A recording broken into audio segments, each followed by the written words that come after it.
우리나라에는 형제들끼리 돌아가면서 경영권을 갖는 기업들이 몇몇 있죠. 그 가운데 두산그룹은 현재 4세까지 내려오는 과정에서 그룹 전체의 재무적 위기와는 별개로 굉장히 부드럽게 형제 경영이 이어지고 있는 기업으로 꼽힙니다. 하지만 이 형제 경영의 미래가 최근 사람들의 입방아에 오르고 있어요.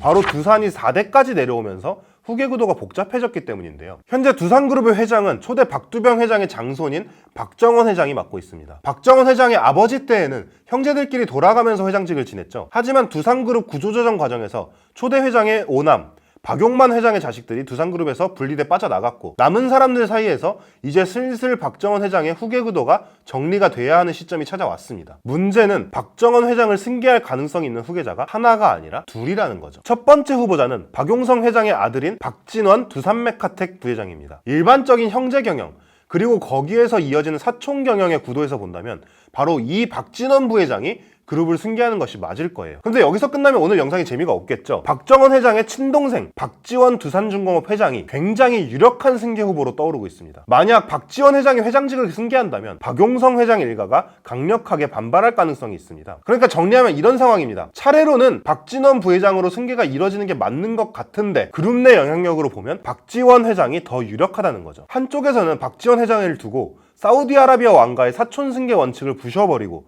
제 손으로 왕세자 자리에 오른 무함마드 빈 살만 왕세자에 빗대는 사람도 있습니다. 물론 현재로서는 아직 어떤 분쟁의 씨앗이 보이는 것은 아닙니다. 박정원 회장의 나이가 기업 총수로서는 아직 젊은 편이기 때문에 박정원 회장이 좀 더 오래 장기 집권할 것이라는 예상도 나오죠. 또 대승적 차원에서 박진원 부회장이 합의할 가능성도 있고, 아니면 형제 승계의 원칙을 지키기 위해 박진원 회장이 먼저 두산그룹 회장직을 수행한 뒤 박지원 회장에게 넘겨주는 그림을 그릴 수도 있습니다. 분쟁을 논하기에는 이른 상황인 것은 확실하죠. 특히 두산그룹의 형제 경영은 자연스럽게 정착한 것이 아니라 상당한 진통을 겪으며 확립된 시스템이거든요. 무슨 진통이냐고요? 바로 초대 회장의 이남인 박용호 전 두산그룹 회장과 그 동생들 얘기입니다. 두산그룹의 형제 경영은 박용곤 전 두산그룹 명예회장이 1996년 동생인 박용호 전 두산그룹 회장에게 회장직을 물려주면서 시작됐어요. 그리고 10년 후인 2005년 박용곤 명예회장은 자신이 그랬던 것처럼 동생인 박용성 회장에게 그룹 경영권을 넘겨주라고 지시했죠. 하지만 여기서 문제가 생깁니다. 박용호 회장이 박용곤 명예회장의 말에 반발하고 나선 것이죠. 회장직을 물려받을 두 동생의 비리를 검찰에 고발해버립니다. 결국 검찰 조사 결과 비리는 사실로 드러났어요. 하지만 형제 경영 원칙을 깨려고 시도한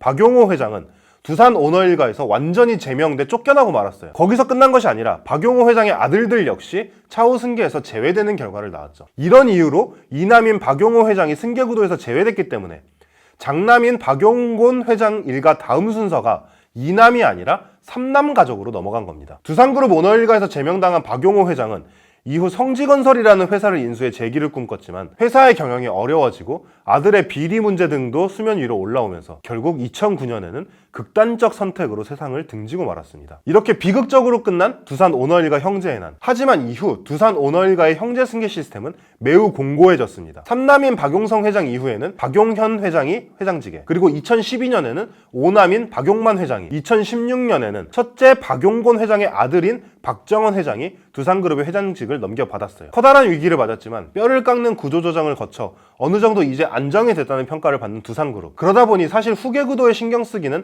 아직까지는 어려웠을 것 같긴 한데요. 과연 두산그룹 경영권의 향방은 어떻게 될까요? 승계를 통한 그룹의 영속성 확보는 중요하다. 다만 승계가 적절하고 효율적으로 진행되어 내실을 갖춘 영속성을 담보할 수 있어야 한다. 두산그룹의 4세 경영이 한국 재벌의 모범 사례로 정착되기 위해서는 이 점에 대한 진솔한 자기성찰이 요구된다. 김동은 동의대학교 경제학과 교수의 두산그룹과 4세 경영, 승계 과정 및 의의라는 논문의 한 구절을 소개하며 영상을 마치도록 하겠습니다.